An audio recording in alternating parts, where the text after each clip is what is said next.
Welcome to Behind the Headlines, the weekly news roundup from Utah Public Radio and the Salt Lake Tribune. I'm Tom Williams. Utah Governor Spencer Cox wins a re-election race full of twists and turns and claims of fraud and corruption.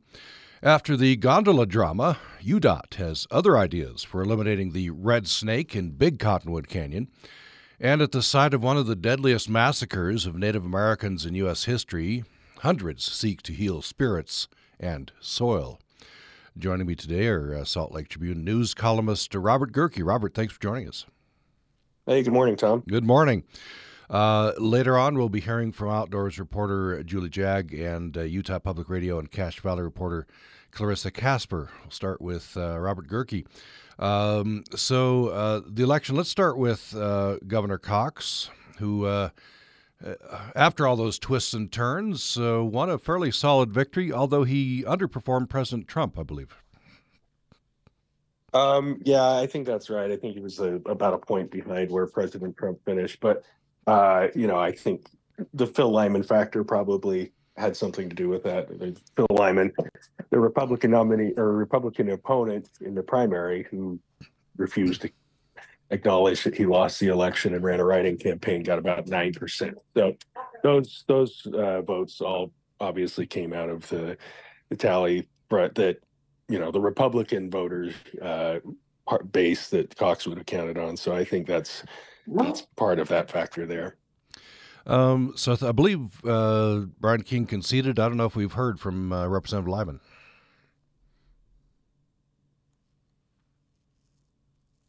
Sorry. Yeah, that's right. Representative King called Governor Cox about 10 o'clock on election night, and congratulated him on his victory. As far as we know, we have not heard from Representative Lyman. That was a much more, sort of toxic race with all of the allegations that Representative Lyman was throwing around about election fraud and illegitimate governors and things like that. And it's sort of a reflection, I think, also of, what we see in national politics.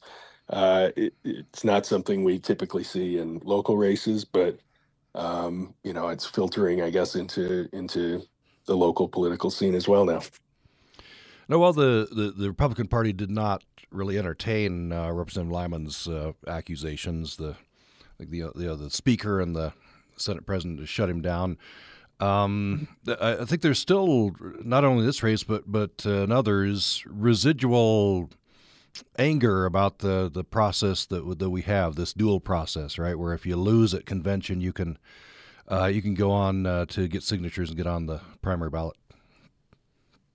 I mean, I guess there's probably anger from some people who don't like to have to go to a primary, like Representative Lyman didn't want to do. I think by and large, the public seems to like the signature path. I think rather than just leaving it up to the convention delegates, if you look at this election and our statewide races in particular, Governor Cox, Senator-elect John Curtis, Attorney General-elect Garrick Brown, all three of them did take the signature path, and now they're going to be, statewide office holders. So I think, there are some factions in the Republican Party in the Phil Lyman world, I guess, who don't like having a signature path to the ballot, but it seems to be that, the most elected candidates for statewide office now have taken that path. So I don't know that it's necessarily going to be going away, but there will be discussion. There will be efforts to try to undermine it in some way during the legislative session. And so I guess we'll have to save that for another show back down the road. So Governor Cox did make some comments, I believe. What does he take from this, his victory? What does he think it means? He didn't. He mostly was talking about how he, thanking the people of Utah, thanking the people who worked on his campaign, uh, thanking his everybody else who ran, thanking Representative Brian King.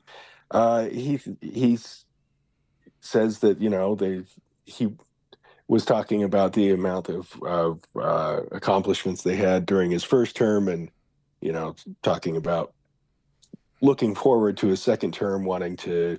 His big goal is this trying to get 35,000 starter homes built in the next 5 years.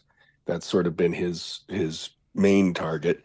And just all of the things he's got to do going forward. So yeah, I think look, it wasn't. I don't think it was a surprise to anybody that Governor Cox won. I mean, if you look at, he is an incumbent governor.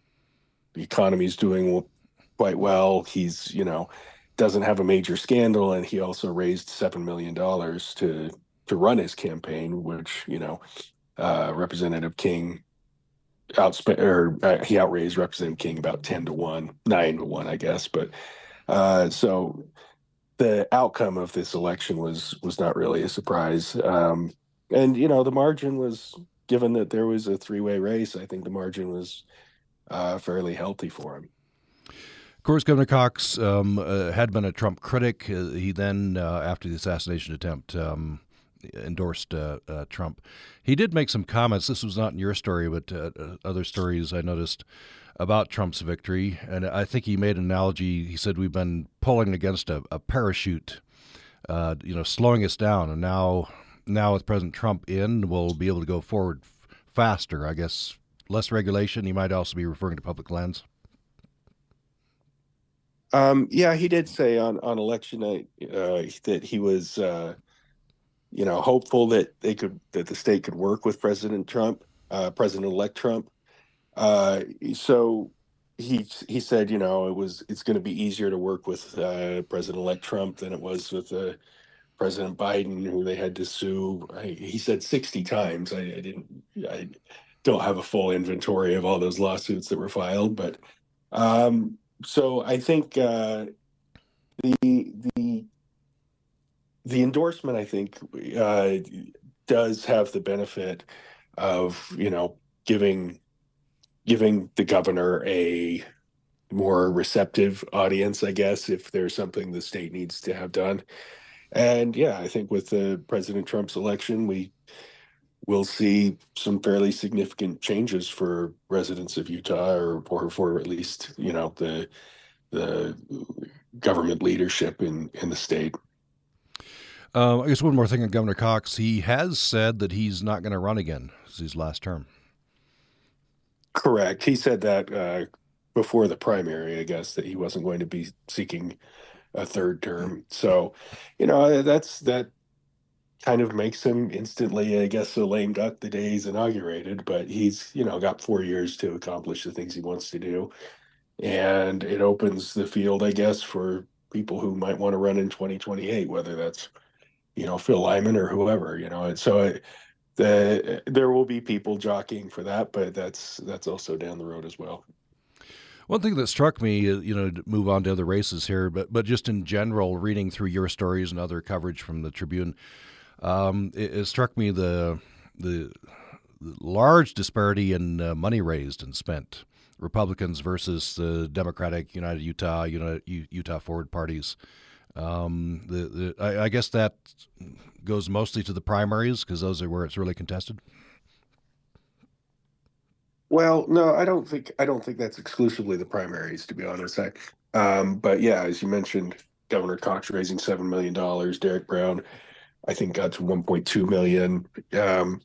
And some of these Democrats, Rudy Batista, who ran for attorney general against Derek Brown, the 1.2 that Derek raised and spent versus the $160 that Rudy Batista gave to his campaign. Now, he said that was because he didn't want to be beholden or owe anything to any donors, and he said that's been a problem that in the attorney general's office that he wanted to avoid. But you just simply can't be competitive when you spend $160 on a statewide race. It's unrealistic, and I respect, I guess, the The intent behind it, to avoid the appearance of having owing somebody something. But you've also got to run a race. You got to run a campaign, and you've got to be a legitimate candidate, or else you shouldn't be in the race. So, uh, and it was up and down the ticket.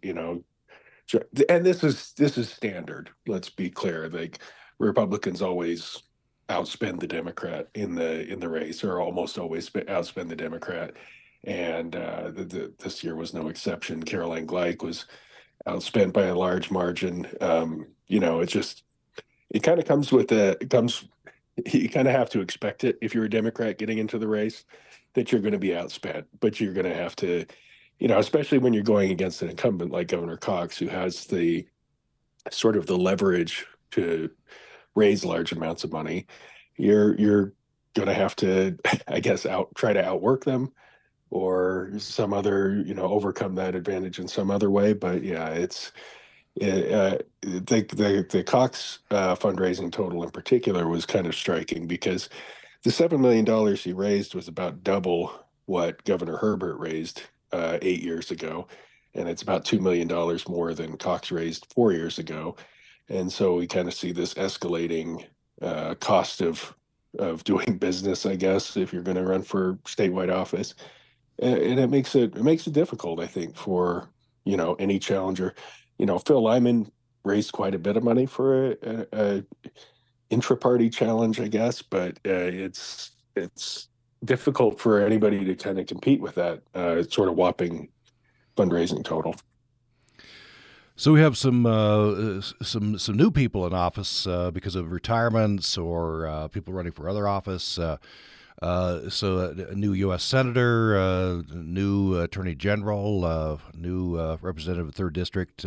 Maybe start with John Curtis. A pretty big victory. He now replaces Mitt Romney.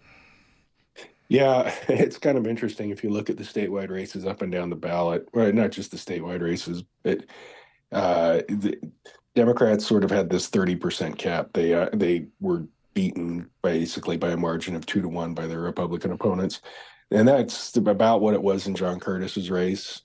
John Curtis, yeah, after he won the primary, it was, the polls all showed him leading by a large margin. So yeah, he'll be replacing Mitt Romney. He moves from his third district seat up to the Senate, and that created that opening that Michael Kennedy was the Republican nominee. State Senator Michael Kennedy was the nominee, and so he won his race quite easily, and so he'll be going to represent that third congressional district. You mentioned Derek Brown, who Sean Reyes is stepping aside, retiring as Attorney General.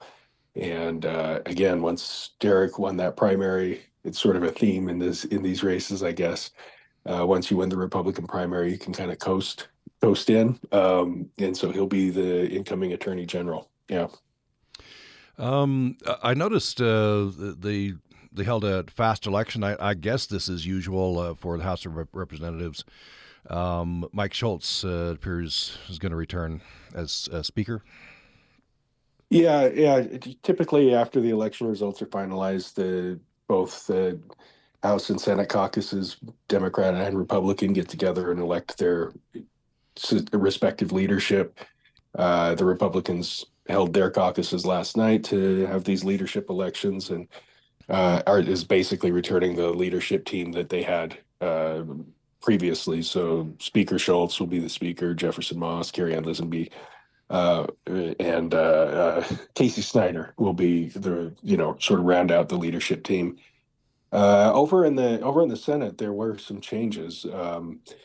Speaker Adams, or President Adams, is still going to be at the helm, but Evan Vickers will be replaced by Kurt Cullimore. You got Mike McKell joining the leadership team as the assistant whip, and and then the whip will be oh boy, I just forgot. Sorry about that. But yeah, so McKell Cullimore moving up, and McKell joining the leadership team, and Milner is going to be replaced by Chris Wilson, sorry, as the whip. So a little bit of change there. I think there was sort of from what I gather, talking to the senators, it was they kind of wanted some fresh blood, I guess, in the leadership team, and so they've got Representative or Senator Wilson and Senator McKell joining the lineup there. What I haven't looked at whether Republicans or Democrats made gains. The majorities in both House and Senate about the same as they were. Yeah, so that is interesting because when we've talked about on this program before about particularly about Amendment D and that whole the roller coaster that happened there was this sense that, oh boy, the Republicans may have overstepped and now they're going to have to pay some political consequences for that. They didn't pay any political consequences to, in a meaningful way on election night. There was one House seat in West Valley City that ended up going from Republican to Democrat. Jake Pittisamanu, who's a West Valley City councilman, ended up winning an open seat. So that's the only seat that went from Republican to Democrat. So Republicans maintained their supermajority in both the House and the Senate. And we'll have, I guess, a lot of latitude when it comes to setting policy for at least the coming sessions. So the constitutional amendments, as you mentioned, much in the news, A and D did not count. The votes were not counted. But I guess voters did pass B and C. Correct. They both passed with over 80% support.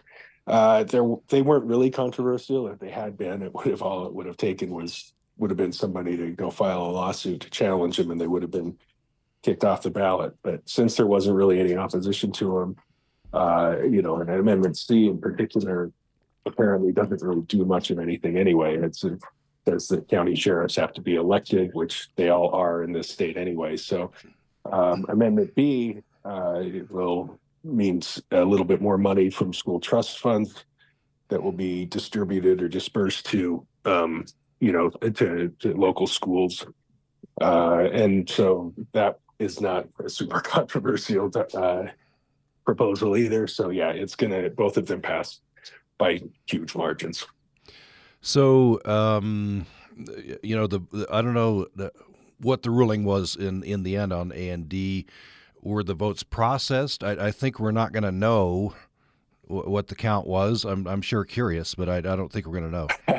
You and me both. Yeah. My understanding is that no, they will not be releasing. They did not release any tallies. We've asked if we can file an open records request for those totals, but it sounds like they were not actually counted.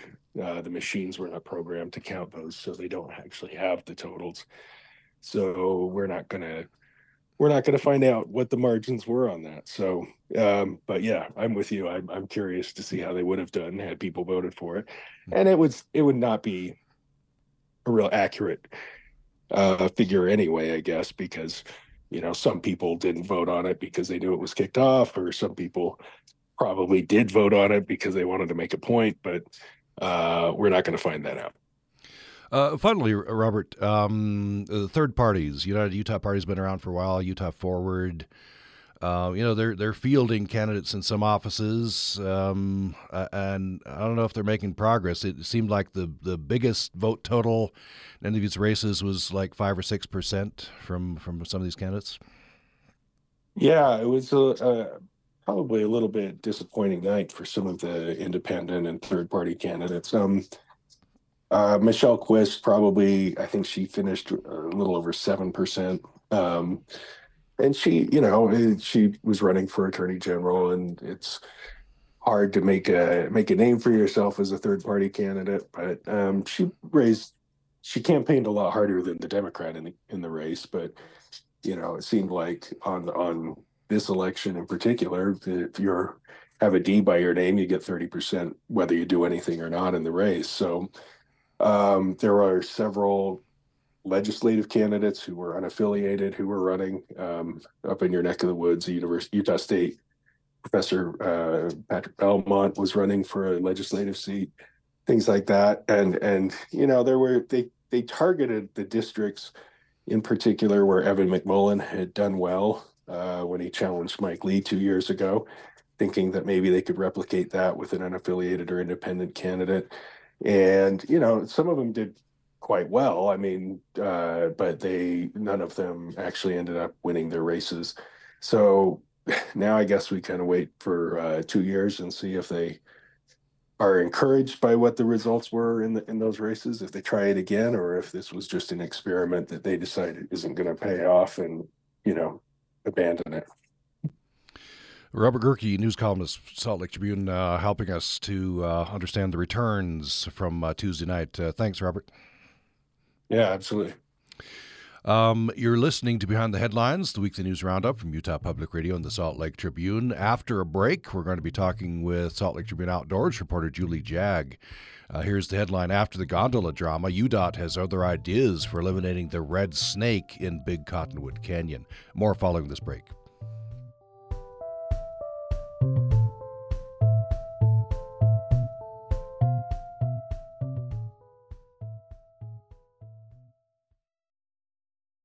You're listening to Behind the Headlines, the weekly news roundup from Utah Public Radio and the Salt Lake Tribune. I'm Tom Williams, and we turn next to Salt Lake Tribune Outdoors reporter Julie Jagg. Julie, thanks so much for joining us.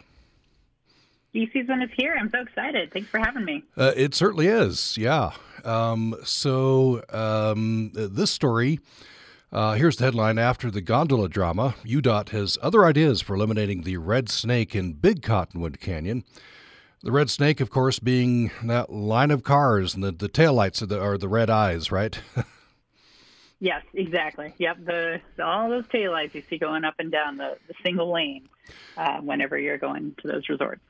So for people not familiar, I've never skied in those two canyons, Little Cottonwood and Big Cottonwood. So we're talking here about Big Cottonwood Canyon, but Little Cottonwood is the one that had the gondola drama, right? Exactly. Yeah, and I got to say, you're missing out if you haven't skied those. Those are I'll have to get up there. Resorts. I live in Utah. I should get up there.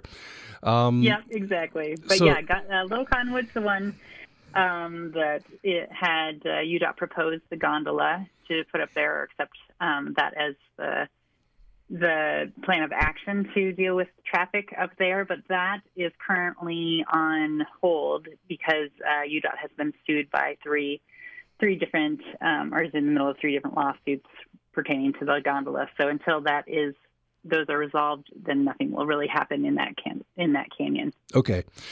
So situate for us which ski resorts are where. So start with Little Cottonwood. What's the top of Little Cottonwood?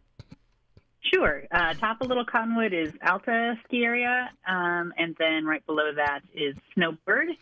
Okay. And then top of Big Cottonwood Canyon is Brighton, and then right below that is Solitude. Okay. So right now we're talking about, and this story talks about Big Cottonwood Canyon. Utah Department of Transportation, they're, I guess, in the middle of a environmental impact statement. They're trying to figure out what to do with Big Cottonwood. Exactly. Yeah. I mean, we've talked, ad nauseum about the traffic up Little Cottonwood Canyon, but the same thing is happening at Big Cottonwood Canyon. It's a longer canyon, so maybe it took a little longer to come home to roost, but the skiers and snowboarders going up there are having the same issues with having to deal with traffic, and it's both canyons have just one lane up and one lane down, so that really tends to gum up traffic if if a car gets stuck or slides, or just if there's a lot of people. So UDOT estimates, according to your story, about 1,000 cars going up and down in peak hour. That's amazing to me that little road can actually accommodate that. I guess beyond that, you get that gridlock. Right. Yeah. Funny kind of story there is that when I first wrote that, I wrote 1,000 to 1,200 an hour or a day. And then I had to go back and look and be like, oh no, that's actually an hour that when on peak times, that's how many cars go up. You write that there be no gondola, right? And several other things have been ruled out. So what are they going to do? What are they thinking about?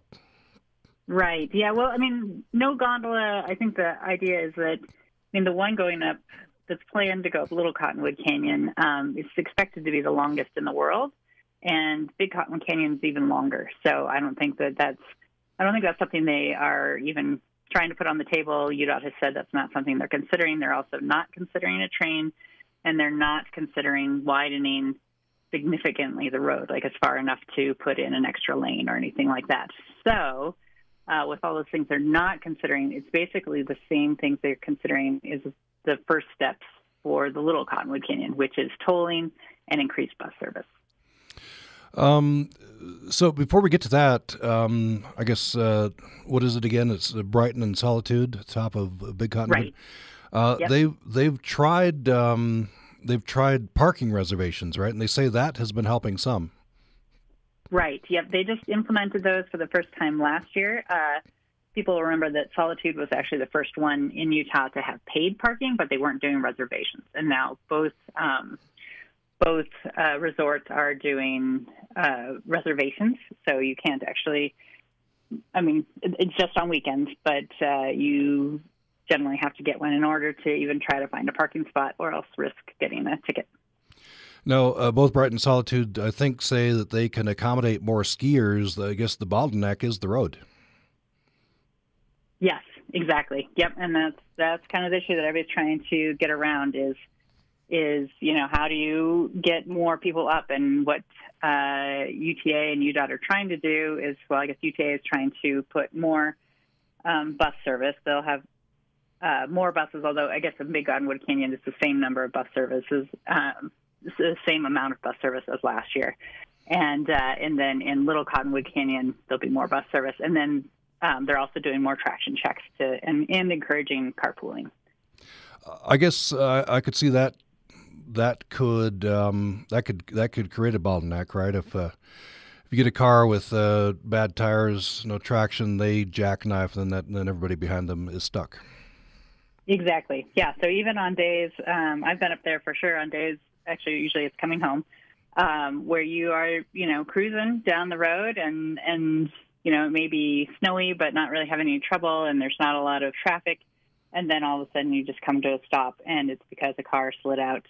And often, not always, but often that car, either didn't have the right traction, or their tread was, worn down, or, sometimes just inexperienced drivers as well. That they can't do much about. But the rest is something that they're trying to do more of this season by doing more traction checks.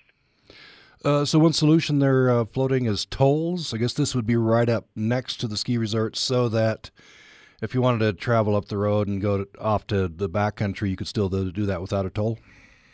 Right, yeah, and that's what I expect to be probably the more controversial part of this plan. And I did want to make sure I got in there that a public comment period for this UDOT plan is open from November 13th through December 13th. But one of the things I think will probably be the most controversial about it is the toll, which they, at this point, plan to start right below Solitude. So it will mostly only affect skiers and snowboarders going up to those resorts. But anyone who wants to go to, say, Donut Falls or go backcountry skiing at Cardiff Fork will still have to wait in line behind the cars that have to go through the toll.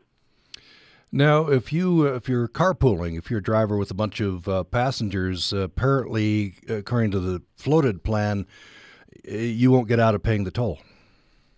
Exactly. Yeah. So their thinking is that it's from what the UDOT representatives told me is it's too hard to find out, to really monitor how many people are in a car, and doing that would slow things down too much, and so they are saying, in really one car, they say it takes up as much room whether it has one person or many people. So their thought is that they just want to get those cars off the road. So you'll still have to pay what's likely going to be a very steep fine, or not steep fine, very steep toll, although UDOT has not set the prices yet for those. So the big thing they want to do is get people into buses, right? UTA would run these buses. But I'm reading from your story that the problem there is getting enough drivers, right? It might be kind of costly.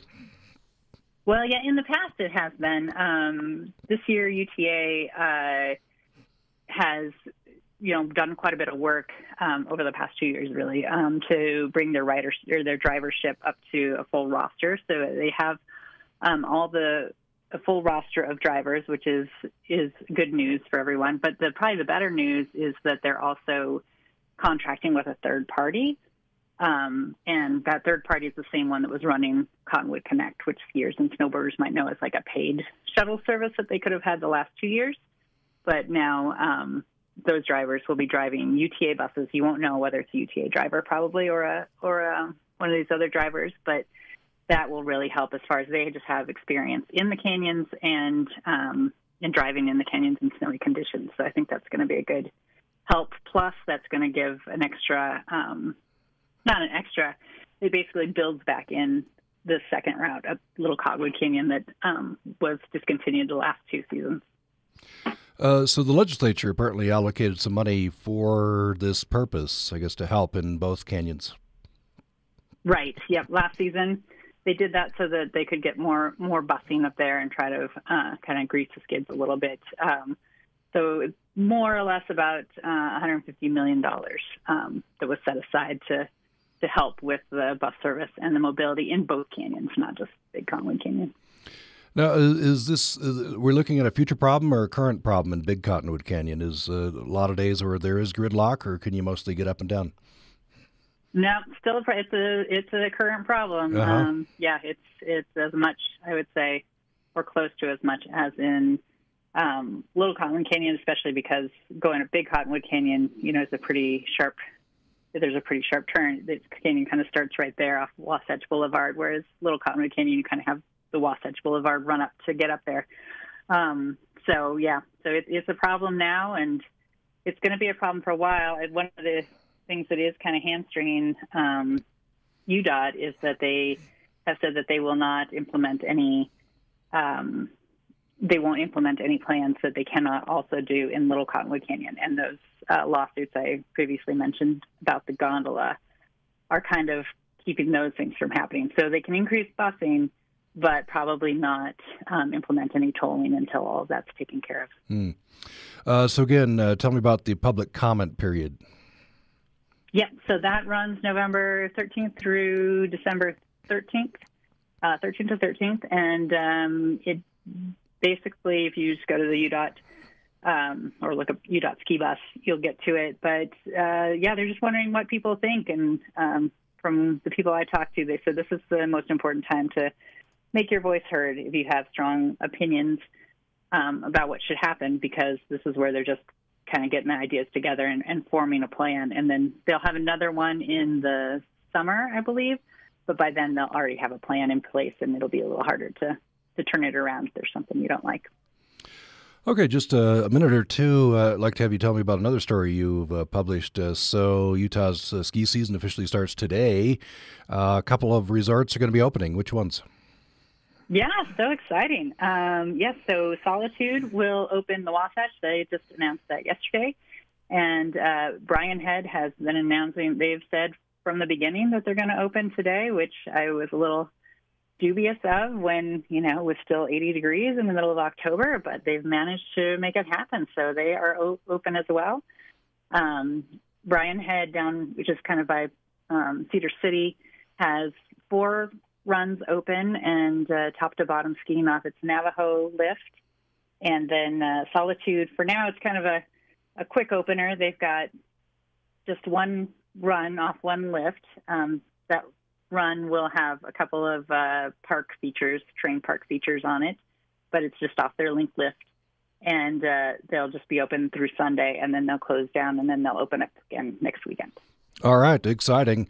Always an exciting part of the year. Salt Lake Tribune Outdoors reporter Julie Jagg has been with us. Thank you so much. Thanks for having me. Really appreciate it. You're listening to Behind the Headlines, the weekly news roundup from Utah Public Radio and the Salt Lake Tribune. We're going to take a break. When we come back, we'll be talking with Salt Lake Tribune and Utah Public Radio Cache Valley reporter Clarissa Casper. Here's the headline: at the site of one of the deadliest massacres of Native Americans in U.S. history, hundreds seek to heal spirits and soil. That's coming up following a break.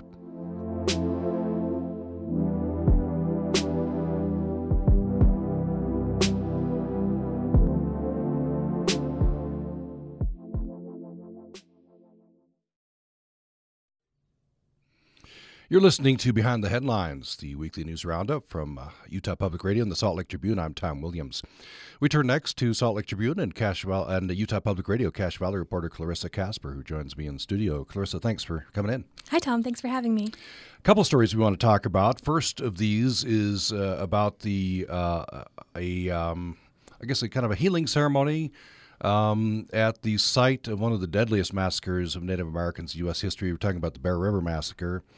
This is near Preston, Idaho, right, in Cache Valley? Yeah, it's just north of Preston, Idaho. You'll find it where the Bear River bends and snakes, and there's just a bunch of farmland that's been degraded over the years, but the Shoshone are trying to ecologically and spiritually restore it. So the northwest band of the Shoshone tribe, they've purchased this land, or at least some acres of this land, back a while, right? Yeah, in 2017, they purchased more than 300 acres of their ancestral land. So what do they want to do on this land?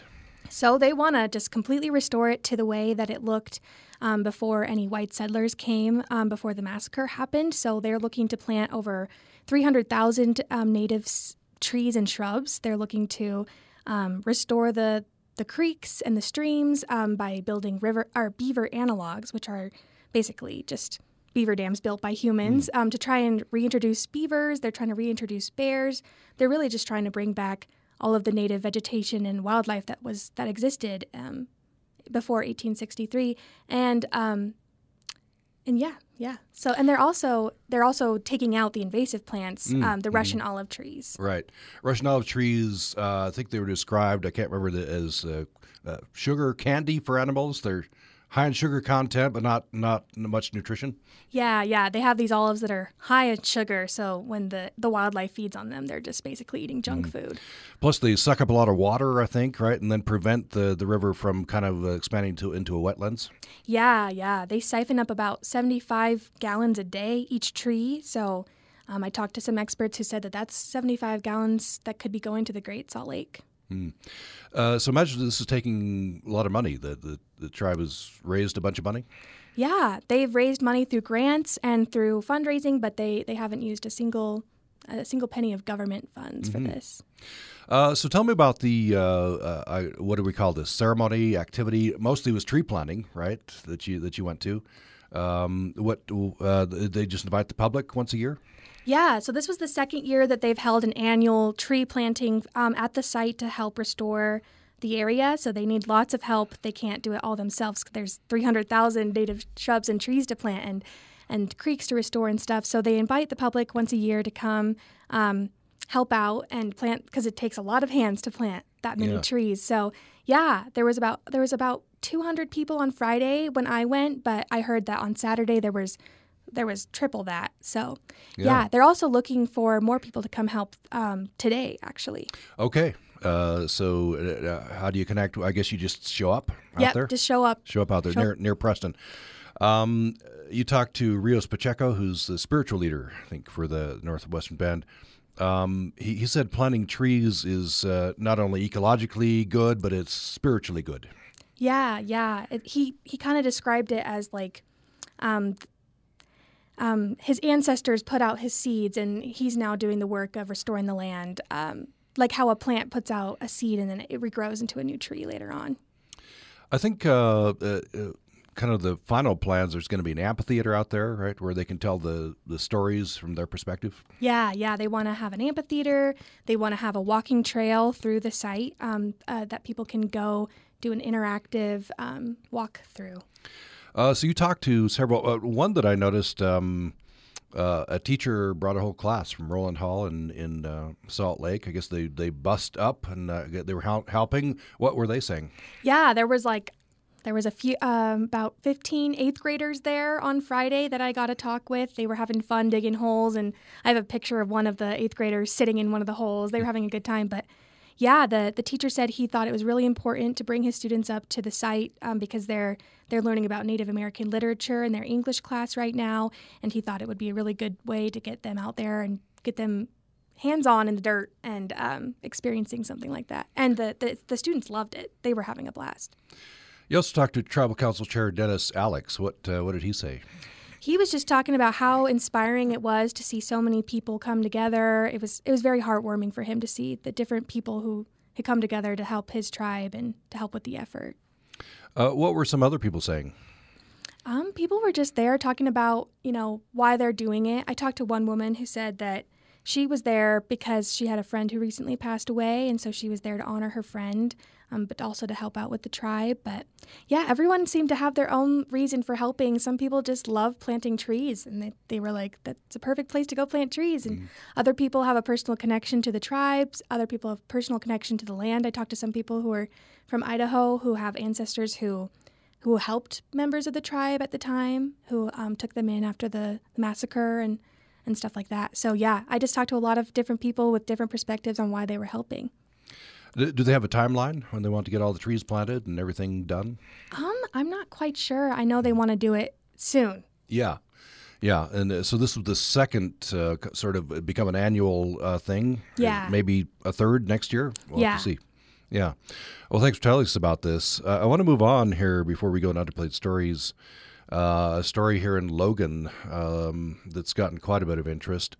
Here's the headline. This Utah city wants to remove century-old trees. Residents are fighting back. The subheadline, more than 1,000 have signed grassroots petition to uproot the waterline project. So we're talking about Logan, and this is the island area, right?